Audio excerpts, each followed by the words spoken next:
ప్రేక్షకులకు నమస్కారం. డిసెంబర్ 9, 10 తారీఖుల్లో అంటే శనివారం, ఆదివారం ప్రముఖ స్టాక్ మార్కెట్ అనలిస్ట్ సుందర రామరెడ్డి గారు ETF, index funds, mutual funds మీద ఎడ్యుకేటివ్ వెబినార్ కండక్ట్ చేయబోతున్నారు. దీనికి 3,000 రూపాయలు ఫీజు పే చేయవలసి ఉంటుంది. ఆసక్తి ఉన్నవారు ఈ కింద స్క్రోల్ అవుతున్న నంబర్ కాల్ చేసి వెంటనే మీ రిజిస్ట్రేషన్స్ను పూర్తి చేసుకోగలరు. Hi, Sundara Rami Reddy from RCP Technologies. So ఈ సంవత్సరం ఐటీలో రిక్రూట్మెంట్స్ ఎలా ఉండబోతున్నాయి. ఓకే, టాప్ 10 కంపెనీస్లో రిక్రూట్మెంట్ ఎంత చేసినాయి అండ్ వరల్డ్ వైడ్గా ఉన్న ఈ ఆర్టిఫిషియల్ ఇంటెలిజెన్సీ ప్రభావం అయితే కానీ, లేదా వరల్డ్ వైడ్గా ఉన్న రిసెషన్ ప్రభావం అయితే ఏమి, లేదా ఇంట్రెస్ట్ రేట్స్ పెరగడం వల్ల ఉండొచ్చు, లేదా ఇన్ఫ్లేషన్ పెరగడం వల్ల ఉండొచ్చు, క్లయింట్ స్పెండింగ్స్ తగ్గడం అయి ఉండొచ్చు, బట్ ఏదైనా ఉండొచ్చు రీజన్స్. ఇండియాలో ఉన్న టోటల్ వర్క్ ఫోర్స్ కనుక మనం చూసుకుంటే 50 లక్షల మంది ఉన్న ఐటీ ఫోర్స్లో టాప్ 10 ఇండియాలో ఉన్న కంపెనీసే 20 లక్షల మందిని వాళ్ళు అకామిడేట్ చేస్తారండి. అంటే ఇండియాలో ఉన్న టాప్ 10 కంపెనీస్లో 20 లక్షల మంది ఐటీ ఎంప్లాయీస్ పనిచేస్తుంటారు. And remaining mid and small cap IT కంపెనీస్లో rough around 30 lakhs IT engineers work చేస్తున్నారు. సో టోటల్గా ఇండియాలో 50 లక్షల మంది ఐటీ ఇంజనీర్స్ వర్క్ చేస్తున్నారు. మన కనుక చూసుకుంటే టాప్ 10 ఎవరైతే హెవీగా రిక్రూట్ చేస్తారో వీళ్ళు కనుక చూసుకుంటే ఈ సంవత్సరం ఇప్పటి వరకు చూసుకుంటే 51,000 తగ్గిందండి మ్యాన్ పవర్. పీక్ లెవెల్తో పోల్చుకుంటే రిక్రూట్మెంట్ బాగా తగ్గింది. ఇప్పుడు 51,000. యూజువల్గా ఎవ్రీ ఇయర్ క్యాంపస్ రిక్రూట్మెంట్లో ఫ్రెష్గా హైర్ చేసే వీళ్ళు ఈ సంవత్సరం ఫస్ట్ హాఫ్లో ఇంకా ఏం బిగించలేదండి. అండ్ దీన్ని బట్టి క్లియర్గా అర్థమవుతుంది IT going to slow down అండి. అంటే ఐటీ కంపెనీస్ల మార్జిన్స్ అన్నీ కూడా డౌన్ అవుతున్నాయండి. ఇంతకుముందు 25 to 30% దాకా ఉండే ఈ మార్జిన్స్ అన్నీ ఇప్పుడు 20 దగ్గరలోకి వస్తున్నాయి ఐటీ ఆపరేషన్ ప్రాఫిట్ మార్జిన్స్. దాన్ని బట్టి క్లియర్గా మనకు అర్థమవుతుంది ఐటీ ఇండస్ట్రీ చాలా స్ట్రెస్ గురవుతుందని. రెండోది, వరల్డ్ వైడ్గా చూసుకుంటే క్లయింట్ స్పెండెన్స్ బాగా తగ్గింది. ఐటీ ఇండస్ట్రీ ఇండియాలో ఉన్న వాటికి ఆల్మోస్ట్ ఒక 60% రెవెన్యూ అమెరికా అలో నుంచి వస్తుందండి. అండ్ 20 to 30% యూరోప్ నుంచి వస్తుంది. సో మెజారిటీ ఇన్కమ్ మనకు వచ్చేది అమెరికా అండ్ యూరోప్ నుంచి. కాబట్టి రెండు చోట్ల కూడా ఇన్ఫ్లేషన్ ఎక్కువ ఉంది అండ్ వడ్డీ రేట్లు చాలా ఎక్కువ ఉన్నాయి. డెఫినెట్గా IT budget going to come down అనమాట. కాబట్టి ఇండియన్ ఐటీ కంపెనీస్కి ముందు రోజుల్లో ప్రెజర్ బిగిన్ అవుతుంది. ఆ విషయం క్లియర్గా కంపెనీస్ యొక్క రిజల్ట్స్లో మనకు అవపడుతుంది. రీసెంట్గా వచ్చిన రిజల్ట్స్లో దాంతో రిక్రూట్మెంట్స్ కూడా స్లో అయిపోయినాయి ఆటోమేటిక్గా. అందుకని ఈ మధ్య టీసీఎస్ ఎంప్లాయీస్ మొత్తం వర్క్ ఫ్రమ్ హోమ్ క్యాన్సిల్ చేసేసి కంపల్సరీగా ఆఫీస్లో రిపోర్ట్ చేయమంటున్నారు. సో కంపెనీస్ అలా డేర్గా మొత్తం ఎంప్లాయీస్ని కంపల్సరీగా రమ్మంటే చెప్తున్నాయి. అంటే మీనింగ్ ఏంటంటే ఇంకా ఎక్కువ మంది ఎంప్లాయీస్ డ్రాప్ అయితే అంత మంచిది అన్నట్టు వాళ్ళు ఫీల్ అవుతారు. కాబట్టి అలా చెప్తున్నారేమో అనిపిస్తుంది. మిగతా ఈవెన్ ఇన్ఫోసిస్ కూడా మంత్లీ 10 days కంపల్సరీగా ఆఫీస్కి వచ్చి వర్క్ చేయమని చెప్పేసి చేసింది.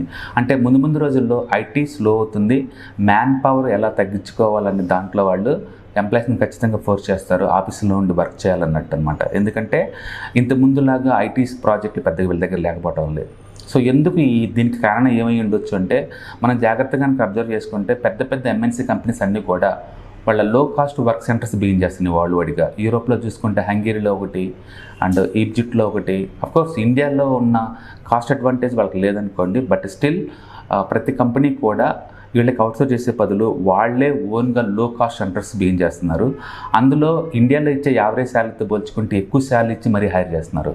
ఎవరికైతే ఒక 3 to 5 years ఎక్స్పీరియన్స్ ఉంటుందో ఐటీ ఇండస్ట్రీలో వాళ్ళని ఇండస్ట్రీ యావరేజ్ కానీ ఎక్కువ ఇచ్చి మరీ వాళ్ళు హైర్ చేస్తున్నారు. సో ముందు రోజుల్లో ఈ ట్రెండ్స్ అన్నీ క్యాచప్ అయ్యి ప్రతి కంపెనీ కూడా వాళ్ళ ఓన్ ఇండియాలో లో కాస్ట్ సెంటర్స్ బిగిన్ చేసే ఛాన్స్ ఎక్కువ ఉంది. అది కనుక బిగిన్ చేస్తే ఈ ఐటీ కంపెనీస్కి ఇప్పుడు దాకా అవుట్సోర్సింగ్తో సస్టైన్ అవుతున్న మొత్తం ఎంటైర్ ఐటీ ఇండస్ట్రీ కూడా అది ఖచ్చితంగా బ్యాడ్ న్యూస్ అవుతుంది.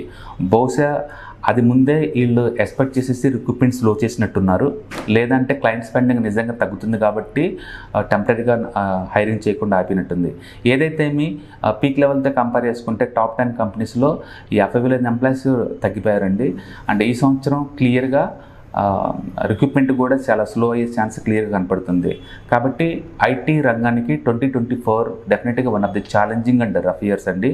కోవిడ్ టైంలో ఎంత భూమిలో నడిచిందో ఈ ఐటీ ఇండస్ట్రీ, అంటే 24లో అంత రఫ్ పాత్లో ట్రావెల్ చేయడానికి సిద్ధంగా ఉందని అనుకోవచ్చు. కాబట్టి లాస్ట్ ఇయర్ అమెరికాలో ఫేస్బుక్, ట్విట్టర్ అండ్ గూగుల్ ఎంప్లాయీస్ని ఎలా టర్మినేట్ చేసినాయో, ఎంతమందిని డ్రాప్ చేసిందో 2024లో ఇండియన్ ఇండస్ట్రీ ఆ రేంజ్లో టర్మినేట్ చేయకపోయినా కూడా డెఫినెట్గా ఫ్రెషర్స్కి మాత్రం స్ట్రెస్ అయ్యి గురయ్యే ఛాన్స్ ఎక్కువ ఉంది. అండ్ రిక్రూట్మెంట్ చాలా స్లో అయ్యే ఛాన్స్ ఎక్కువ ఉందన్నమాట.